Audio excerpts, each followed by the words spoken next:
Guys, I am so excited. Today is the day, man. It is 5:35. Just got off work and I got the tickets for 3D, the 3D showing to see this guy. Black Panther. I am excited. I'm really excited to see this, man. I cannot wait to see this movie, and y'all are definitely gonna hear from me. You're gonna hear a review from me, and I'm either gonna be extremely exhausted, which I know I will be, but I'll be excited at the same time. So stay tuned. Wakanda! Up, y'all. It is 10:45, and yeah, as you can see, I actually got the collector's popcorn bucket, and I actually got the drink to go with it. And yeah, man. Woo!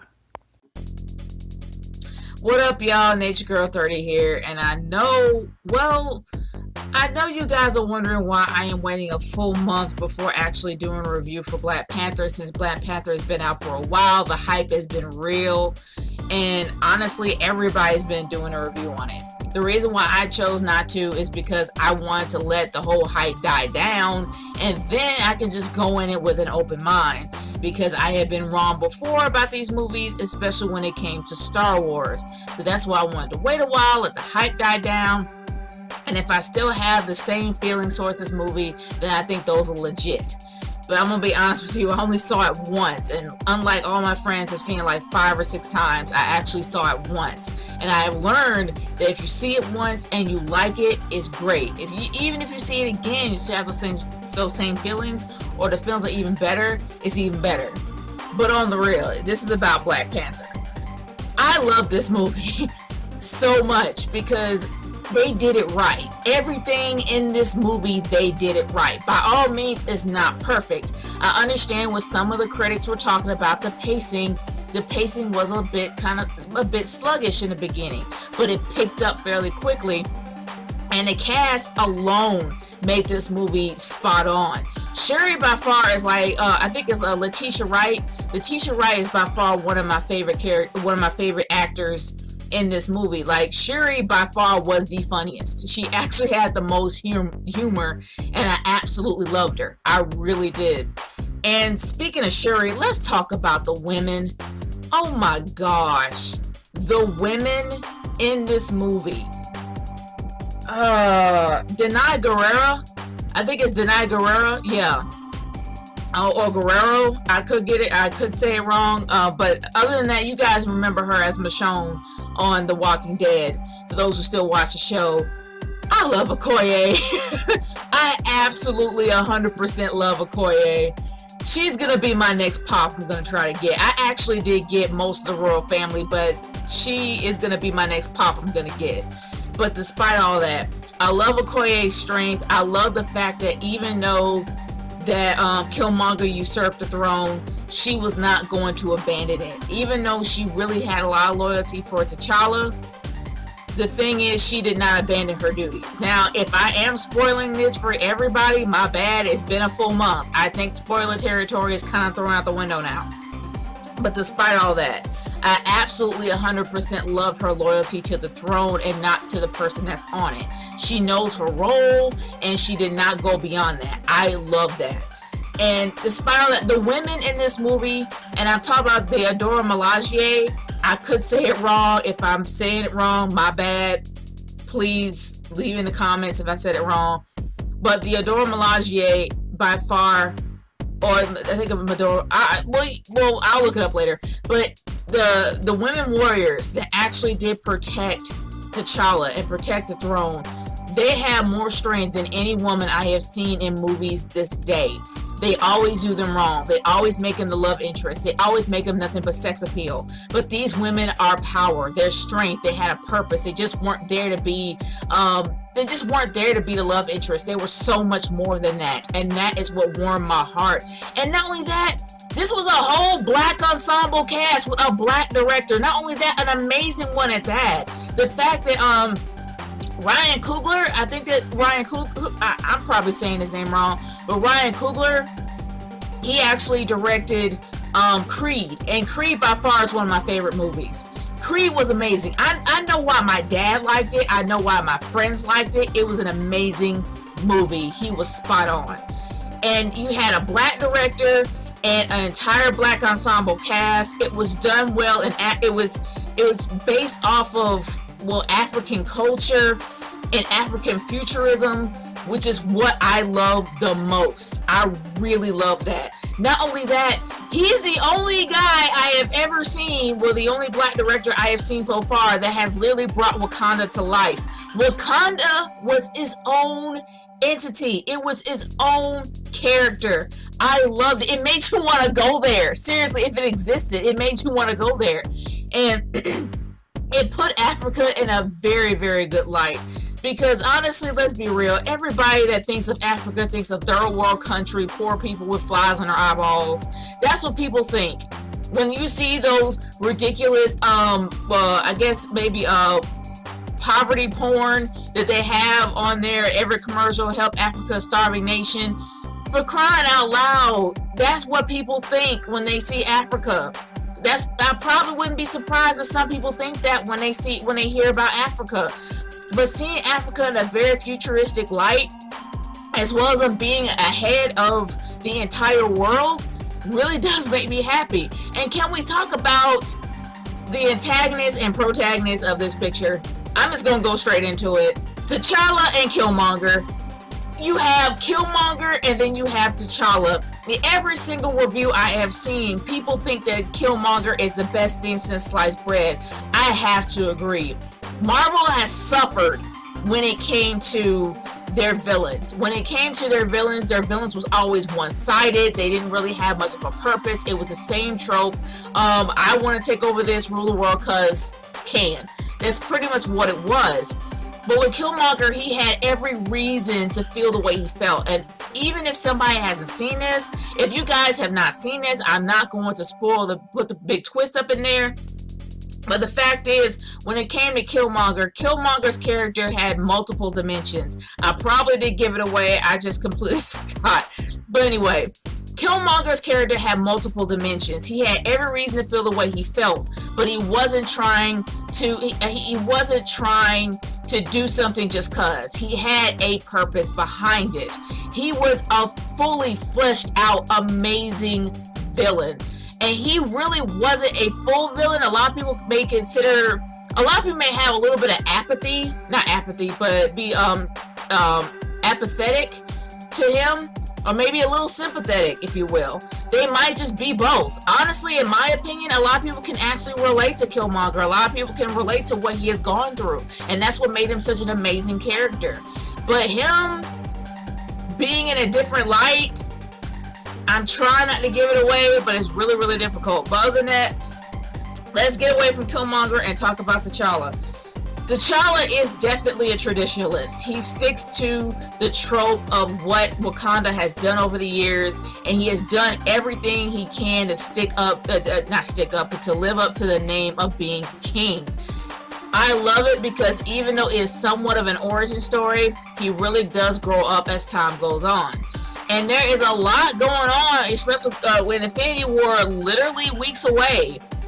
We think that actually Wakanda is going to have a very, very, very huge role in that movie. But the one thing I absolutely love about this is the fact that he's not just one-sided. Like, he doesn't have tunnel vision. He has to think outside the box. And you actually do see him grow as the movie goes on. I absolutely love T'Challa and who he represents. Chadwick Boseman is probably one of the best actors that really did play T'Challa very well. I actually thought that he was African and that was his accent, but then when he started speaking, I'm like, oh wow, you're American, that is awesome. But despite all that, the fact that you had African accents, the fact that you had African dialogue, different types of languages in Africa that they have in this movie, a lot of dialects in this movie that they did flesh to light or bring to light, really did make it more authentic, made it feel like African culture actually come to life for those that don't know much about it, including myself. But there is one character that really did piss me off. One character that is not supposed to piss me off, but did. Angela Bassett as Queen Ramonda. I could not stand her. Here's why. I did not like Queen Ramonda for one reason. How in the world can you be queen and take over when your husband is dead and you're looking to someone else to lead? Who are you and why do you have the crown on your head? You are weak. I'm sorry. I consider someone like that to be weak. You cannot be queen. Like, there's a reason why a king would choose you as a queen, because he thinks you are strong enough. Little does he know that she is not that strong. I don't know much about Queen Ramonda. I know very little about her in the comics. I'm just now getting into reading the Black Panther comic books, and it's actually pretty good, but I don't know much about her character. But the one thing that really irritated me about her is that she's a queen, but she did not take over as a queen. You had Nakia pretty much shake up the role as queen instead of the queen being a queen.